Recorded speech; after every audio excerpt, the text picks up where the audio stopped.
A flawed hedge knight and a rebellious prince have changed my mind about Game of Thrones. This drink, I like it. I know, it's great, right? Another! A Knight in the Seven Kingdoms is the best Game of Thrones show in years. I've never been into dragons, knights in shining armor, princes, kings, queens, or castles, but the story of a young hedge knight and a rebellious prince and the start of their unlikely friendship has me completely sold, and I need season 2 yesterday. We meet our protagonist Duncan at one of the lowest points of his life. He just lost his father figure, Sir Arian of Pennytree, the wandering hedge knight who raised him like a son, taught him to swing a sword, and showed him the fragile code of honor in a world full of lords and liars. Sir Arlen's death wasn't glorious. It wasn't falling in battle. It was a slow, feverish end in a muddy roadside camp, leaving Dunk alone, with nothing but a worn cloak, a rusted sword, and a whispered promise. Become the knight I never fully was. Serve one of the seven kingdoms with true valor. Our hero Duncan stumbles through the rain-soaked woods, his broad shoulders slumped under the weight of grief. He's no more than a tall, awkward youth, strong as an ox but green as spring grass, and without Sir Arlen, the world feels vast and hostile. He doesn't know what he's supposed to do. He's lost everything. The only person who's ever shown him the way is gone, buried under a cairn of stones by a forgotten stream. Hunger gnaws at him, and doubt whispers in his ear. You're no true knight. Just a bastard boy from Flea Bottom, pretending at chivalry. But in the depths of despair, a spark ignites. Dunk remembers Sir Arlen's tales of the Seven Kingdoms, of the Iron Thrones, the intrigue, the walls, the ancient vigil, and the tourneys where a man could win glory or die trying. He must fulfill his destiny, honor his mentor's memory, and prove himself worthy.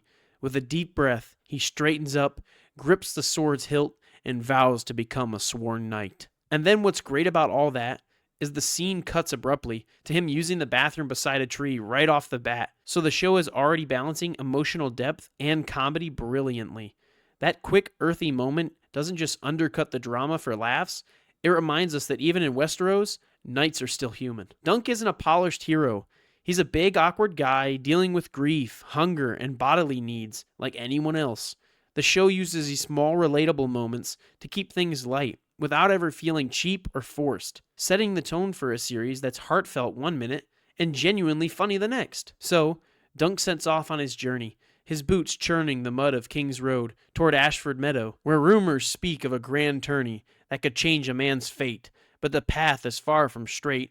Early on, he reaches a crossroads, and where he overhears talk of the tourney, the lords from houses Tarragon, Lannister, and Betherion will attend. Seeking loyal swords, but entry isn't free. He needs a sponsor or proof of knighthood. Posing as Sir Arlen's true heir, Dunk presses on, navigating the skepticism and dangers of the road. During his travels, he encounters an unexpected companion, a sharp-tongued, bald-headed boy named Egg, who boldly asks to squire for him. Dunk, still raw from the loss and not ready to trust anyone, brushes him off. He's used to going at it alone, and a companion means complications. He sets off solo, but fate, and Egg's persistence, brings them back together in a way that starts to crack Dunk's guarded shell. What begins as a reluctant tolerance slowly builds into something genuine, an older brother-younger brother dynamic, full of banter, mutual growth, and quiet loyalty. Egg's quick wit and hidden depths play perfectly off Dunk's straightforward honor. It's the kind of relationship that makes you root harder for them with every episode. You want to see where their journey takes them, because they feel like real people navigating a harsh world together. This is the peak moment the show truly hooked me, and that's why I think it's the best Game of Thrones entry in years. It doesn't shove modern agendas down your throat the way some shows do, turning every character into a flawless power fantasy. Dunk stumbles, doubts himself, and earns his growth the hard way. Egg's just a kid seeking direction amid his own secrets. No one's perfect at everything from the jump, and that's what makes their journey so satisfying to watch. You genuinely want to see them succeed. From the visuals, to the cinematography, the set pieces, and especially the combat scenes, it's worthy of its high rating. The fights feel brutal and authentic, with choreography that emphasizes strategy, grit, and real consequences over flashy spectacle, pulling you right into the stakes. The world building is subtle, yet immersive, painting a vivid picture of Westeros a century before the main series, with lush landscapes, detailed costumes, and atmospheric lighting that enhances every mood swing from somber to comedic. I don't want to give too much away, because if you haven't seen the show, I really want you to watch it. It's got incredible character development and growth. It works humor into serious concepts in a great way. And if you're like me, someone who doesn't really care for the royalty aspect, the politics, or the dragons, yes, there are dragons, but they stay in the background. This stretches the universe in a grounded human direction, so it feels very real. But Dunk is a relatable character. He has struggles you can connect with, like loss, insecurity, and the drive to prove yourself. In an unforgiving world, meeting Egg brings this younger brother dynamic that makes you crave more episodes. It's heartfelt, fun, and never forced. It's also causing massive discussion online. I've never seen so many tweets about a show. It's bringing in huge crowds, and it's even attracting new viewers like me. I had zero interest in Game of Thrones or House of Dragon, but I watched A Knight of the Seven Kingdoms and loved it. You don't need prior knowledge of the universe to just jump in. Just turn it on and enjoy the ride. The episodes are short, but they progress the story perfectly. It keeps the pace, and it leaves you wanting more every time.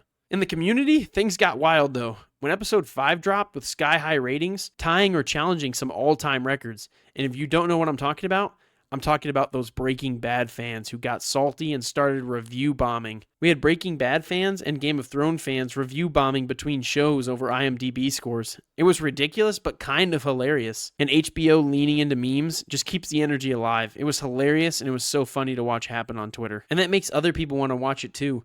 Because now you're wondering, why is HBO meme tweeting? And why is everybody freaking out about Breaking Bad fans? But in conclusion, it's a great show with a killer premise, stellar acting and depth that works for newcomers while honoring longtime fans. With Season 1 delivering on every promise, and Season 2 already greenlit for 2027, this is the start of something special.